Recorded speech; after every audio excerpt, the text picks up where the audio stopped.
In the game, players will control Drake from a third-person perspective as he runs, jumps and climbs through different environments.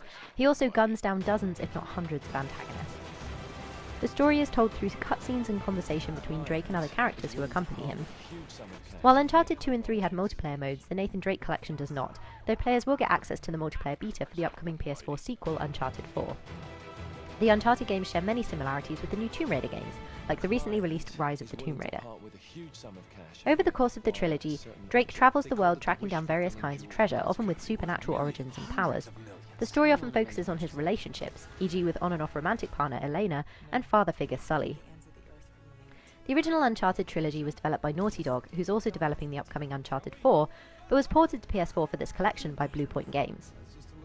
Uncharted, the Nathan Drake collection, costs £49.99 or $59.99 on the PlayStation Store. It could take up to 30 hours to complete the trilogy, longer if players seek all of the collectibles. There are multiple difficulty levels, so players more interested in the story can play on easy and have less risk of having to repeat sections. In the UK and Europe, PEGI rates Uncharted the Nathan Drake collection as only appropriate for those aged 16 and older for realistic-looking violence and strong language.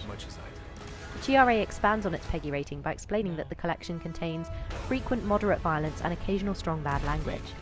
The violence consists of hand-to-hand fighting and use of guns, and although it's bloody and there are some injuries, it lacks any gory elements.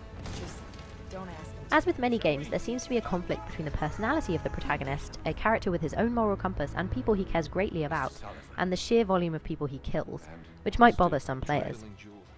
Since Drake travels to different locations around the world, he meets people from many different cultures, and some may not be happy with how they're represented, especially in scenarios that pit Nathan, who is white, against people of colour.